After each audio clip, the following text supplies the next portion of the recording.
Alors, si vous avez accès au web, on va aller sur le web pour aller chercher des images. Donc, les images, vous allez pouvoir taper le sujet que vous voulez, de préférence en anglais, mais c'est vous qui voyez. Et après le nom de ce que vous recherchez, par exemple des écureuils, et encore une fois, vous prenez ce que vous voulez. Pour moi, ça n'a pas d'importance, le sujet que vous allez prendre. Bon, ben après le nom, vous tapez entre guillemets public domaine orthographié comme ça, c'est l'orthographe anglaise. Et ça, c'est une des manières sur le web de trouver des images que vous avez le droit d'utiliser. Parce que, contrairement à ce qu'on pourrait croire, toutes les images qui sont sur le web, vous n'avez pas le droit de les utiliser pour des travaux commerciaux, faire des flyers, des choses que on vous paye pour. Donc il faut faire attention à ça. Et les images public domaine, donc les images du domaine public, sont des images que vous avez le droit d'utiliser même pour des travaux commerciaux.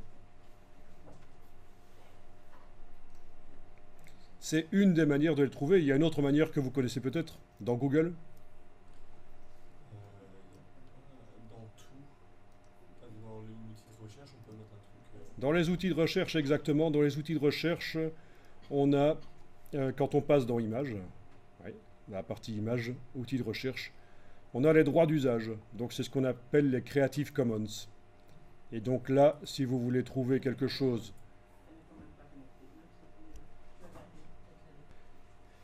et donc pour un travail commercial, vous prendrez quelque chose comme réutilisation autorisée, ou si vous voulez modifier l'image, réutilisation et modification autorisée. Mais en tout cas, si c'est pour un but commercial, vous n'allez pas filtrer avec les deux choses ici. Bon, mais ça, c'est l'autre manière de trouver des images que vous avez le droit d'utiliser. Donc, n'enclenchez rien ici. Vous n'allez pas faire un double filtrage. Vous n'allez pas filtrer. Vous voyez ce que je veux dire par filtrer? Sélectionner, quoi. Une partie des images par public domaine, entre guillemets, et en plus le faire par droit d'usage. Non. C'est l'un ou l'autre. Donc, faisons-le par public domaine. Les droits d'usage, vous les laissez en images non filtrées par licence. Alors, il faut vraiment se renseigner quand vous utilisez des images du web ou même des images que vous faites vous-même. Il faut vraiment se renseigner sur l'autorisation que vous avez de trouver ces images. Alors, je vous montre juste un truc ici. Est-ce que, par exemple, l'atomium, vous connaissez? Est-ce que vous avez le droit de prendre des photos de l'atomium et de les utiliser dans vos affiches? C'est une autre question.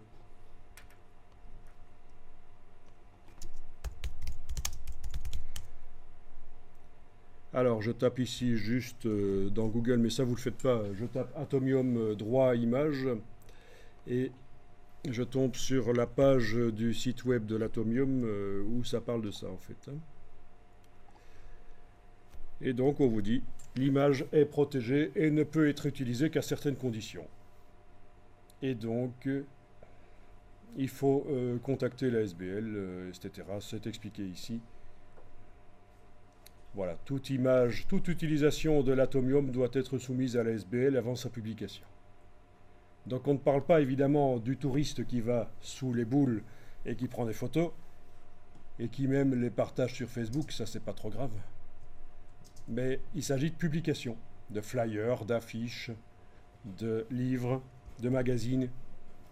Et donc voilà, ça, vous ne le soupçonnez peut-être pas. Donc en fait, la logique, c'est que chaque fois que vous allez utiliser l'image de quelque chose, et que ce quelque chose apporte vraiment une plus-value, améliore beaucoup votre travail, le fait d'avoir l'atomium améliore beaucoup mon affiche, c'est l'élément central d'ailleurs.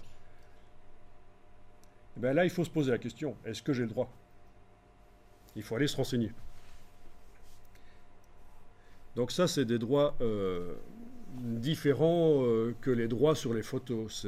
C'est les droits vraiment sur l'objet. La tour Eiffel, c'est permis d'utiliser des photos que vous avez faites vous-même ou des photos du domaine public de la tour Eiffel.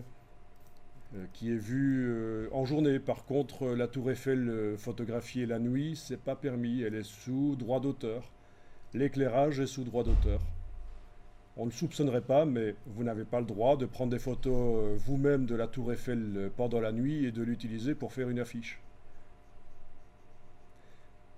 Donc là, exemple d'un objet où la journée, les photos de jour c'est permis, les photos de nuit c'est pas permis. Donc c'est complexe, les droits d'usage des images.